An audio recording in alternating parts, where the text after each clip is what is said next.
The following is an AI radio TV news feature. Headline: Sleep paralysis, a terrifying encounter with our own mind. Byline: Baland Jalal. Lead: Neuroscience explains terrifying ordeals, from out-of-body experiences to alien abductions. Story: Imagine waking up in the middle of pitch darkness, only to realize you are completely paralyzed. You suddenly notice out of nowhere, an aggressive and horrendous human-like cat is on your bed. Next, the worst-case scenario unfolds, the creature viciously attacks you, and you vividly feel its razor-sharp teeth penetrating your flesh. Next morning, you wake up with a bruise on your body. It sounds like something out of a Stephen King horror novel, but the events describe a real-life case of sleep paralysis, as my colleagues and I recently reported in a study conducted in Italy. Sleep paralysis is a condition in which a person awakens from sleep but is temporarily paralyzed, unable to move or speak. The phenomenon, in fact, is not uncommon. Around 20% of people experience sleep paralysis at least once in their life. Though the episodes of sleep paralysis are brief, lasting a few seconds to minutes, they are rich with mystery and potential insight into the nature of the human brain. How does sleep paralysis happen, and why does it accompany the strangest hallucinations? Neurological origins of sleep paralysis. Sleep paralysis often occurs when we take a nap during the day, when jet-lagged, or in any way, when sleep-deprived. It happens when we wake up while still in a stage of sleep, called rapid eye movement sleep, REM, during which most vivid dreams occur. During REM, a part of the front brain called the dorsolateral prefrontal cortex, central to our ability to plan and think logically, turns off.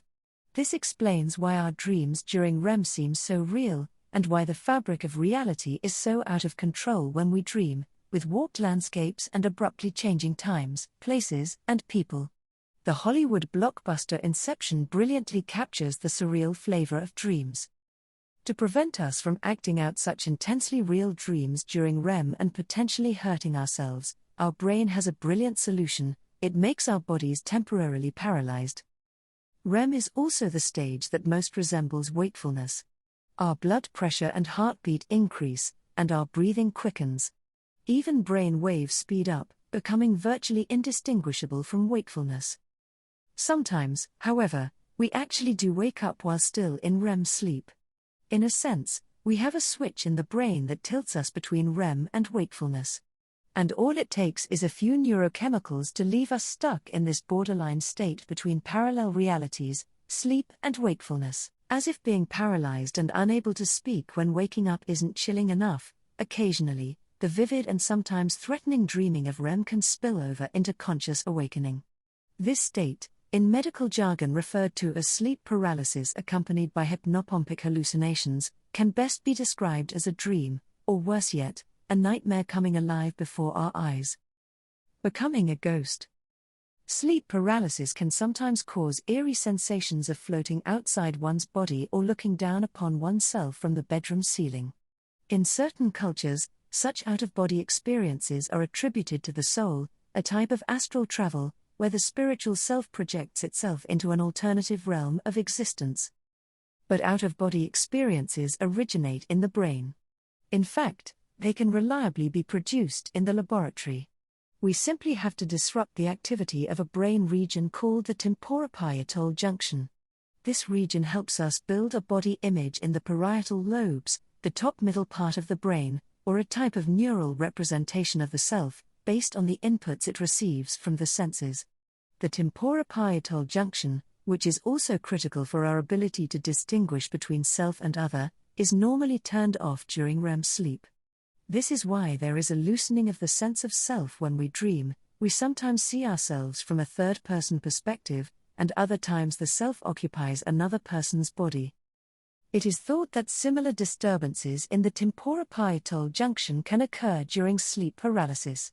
When we realize we are paralyzed, the motor cortex in the brain immediately sends signals to the rest of the body to move and to overcome the paralysis. It also sends additional signals, sort of like seeing when emailing, to the parietal lobes.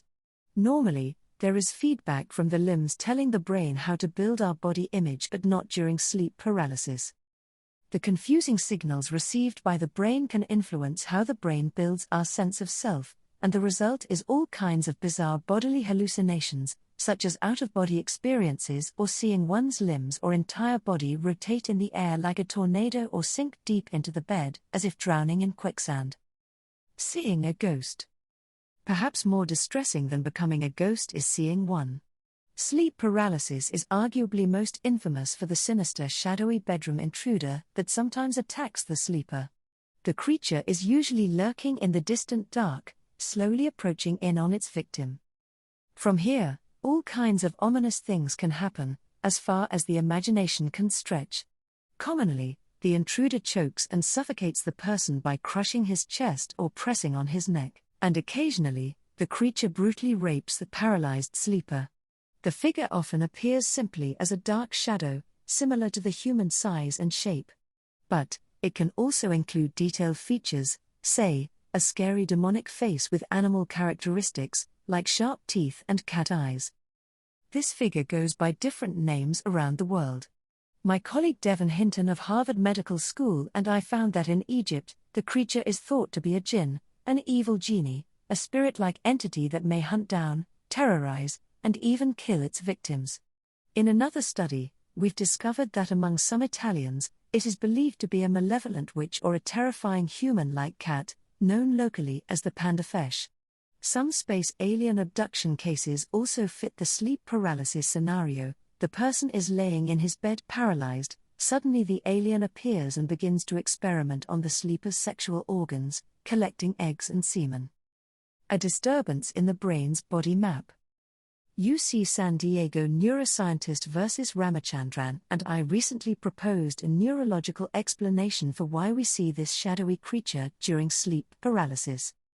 The idea was sparked by research showing that people who are born with a missing arm may experience phantom limbs, meaning that they feel the presence of missing limbs. This led to the idea that there might be a hardwired template, or map, of a person's body surface in the right parietal lobe of the brain. So when a person born with no arm is experiencing a phantom arm, he is really feeling the presence of the arm that is part of his internal body map. This map would be connected to emotional and visual centers in the brain, causing us to be attracted to body shapes similar to our own. In other words, causing us as humans to be innately attracted to other humans, and not to, say, pigs, at least for most of us. More clues about such a hardwired body map come from a rare disorder called apotemnophilia, in which a person has a desire to have a limb amputated and is attracted to people with missing limbs. Ramachandran and I suggested that a disturbance in the processing of self and other, at the temporoparietal junction, results in a hallucinated projection of one's own body map. The mind literally casts a shadow, just like the body does. As the barrier between self and other dissolves, the person mistakes his own shadow, or body template, for a separate entity.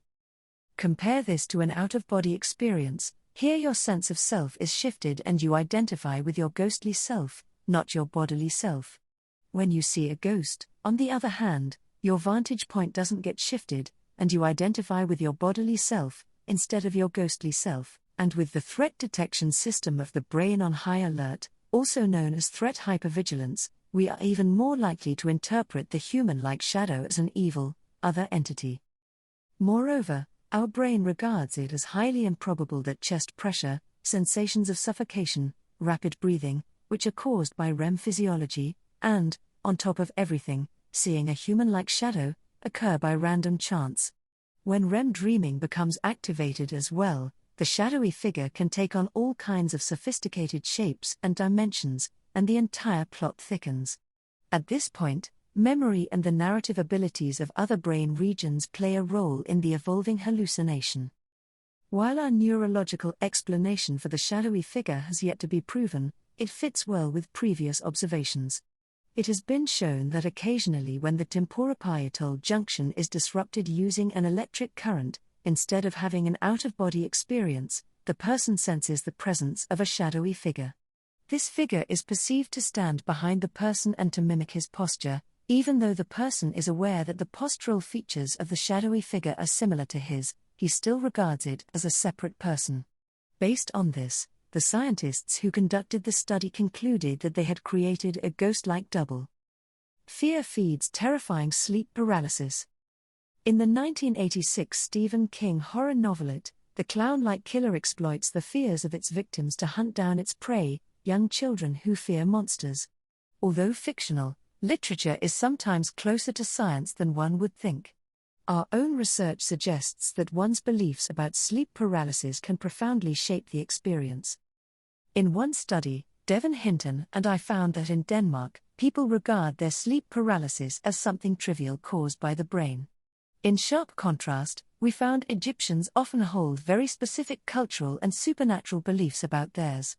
In another study, we discovered that Egyptians experiencing sleep paralysis not only feared much more than Danes do, to the extent that many fear dying from it, but they also have longer episodes and on average experience sleep paralysis 3 times more often. These findings strongly indicate that for Egyptians, beliefs have radically transformed the experience, a form of mind-body interaction, causing not only psychological fear but also conditioned physiological fear of sleep paralysis. When they go to bed, they fear the cultural creature might attack them. Ironically, this will activate fear centers in the brain, such as the amygdala, making them more likely to wake up during REM and have sleep paralysis, and once they have sleep paralysis, they interpret it in light of their cultural beliefs, thinking, "I am being attacked by an evil spirit," making them even more terrified. Escalating fear and arousal would worsen sleep paralysis by prolonging the episode and resulting in more intense bodily hallucinations, as they are more likely to try to move during the paralysis, causing body image disturbances. It doesn't end there.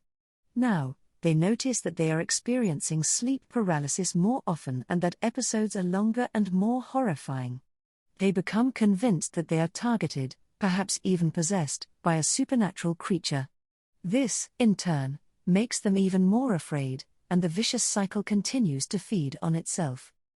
It is still unclear whether the fear generated by sleep paralysis can be pathological. But in our recent study, we found that experiencers of sleep paralysis in Egypt have greater symptoms of trauma and anxiety compared to those who have never experienced it. Intriguingly, we also found that those who experience hallucinations during their sleep paralysis have more trauma and anxiety symptoms. These findings point to the possibility that sleep paralysis, if accompanied by certain beliefs, might be a traumatizing experience. This is also consistent with the findings of Richard McConnell, also at Harvard, that sleep paralysis interpreted as alien abduction can elicit physiological fear comparable to patients with post-traumatic stress disorder.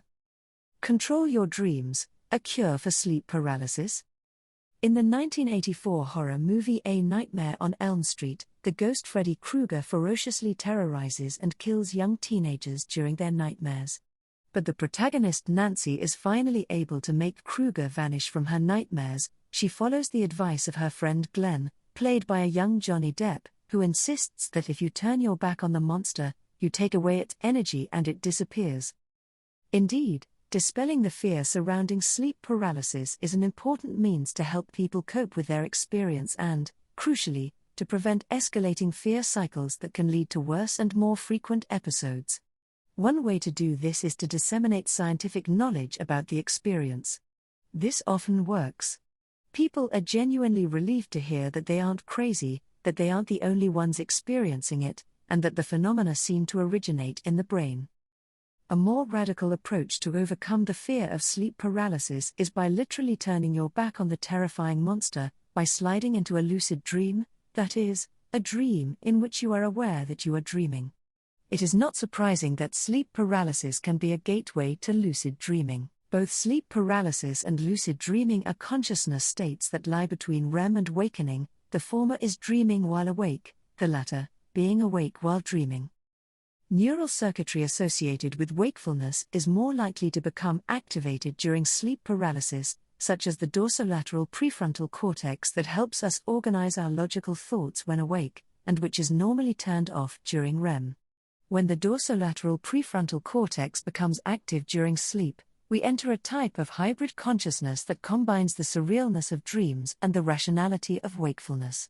And so, We become aware that we are dreaming, and like a great Michelangelo, we can create our own fantasy worlds composed of colorful landscapes and creatures of all kinds conjured by our minds.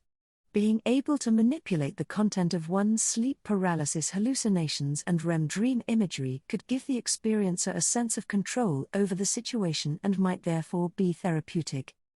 I was once able to slide into a lucid dream during my own sleep paralysis. Lucky for me, no terrifying intruders were present. When I became aware that my dreaming self was walking around in my bedroom, it occurred to me to do an experiment.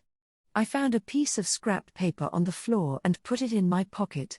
I thought to myself, if it's still there upon awakening, I would have to reconsider some of my own scientific theories about the role of the brain in favor of more uncanny explanations. My pocket was empty when I woke up. On a different occasion, I wanted to test whether by deliberately trying to move during the paralysis, causing disturbances to my body image, and imagining that a sinister creature was present in my bedroom, activating dream imagery, I could create my own hallucinated Frankenstein monster. I wasn't able to complete the experiment out of sheer horror, but I still joke with my colleagues, telling them that we're among a select group of people who can say we're working while sleeping. Based on my scientific work on sleep paralysis around the world and our proposed neurological explanation for why people hallucinate ghosts during the episode, I thought to myself, how do I create a simple, yet effective therapy for sufferers? Meditation relaxation, Mr. Therapy was recently designed as a direct treatment for sleep paralysis. The treatment, which includes techniques of cognitive reappraisals and emotional distancing, meditation, and muscle relaxation, aims to minimize current attacks and decrease the frequency, severity, and duration of future ones. In a recent pilot study, we found that Mr. Therapy reduced sleep paralysis episodes by 50+% when applied for 8 weeks in patients with narcolepsy. As we are just beginning to probe this fascinating condition and unlock its neural bases, the mystery remains. Here is a single phenomenon that can make us see and become ghosts, have encounters with space aliens from distant galaxies, and plunge us into far and exotic lands of lucid dreaming, where we are the sculptors of our own realities, all the while laying silently in our beds. It shows us firsthand how the feeling of a sense of self as a unified entity separate from others arises in the brain and how vulnerable this feeling is to disruption. For more news from AI Radio TV News, visit airadiotvnews.ca.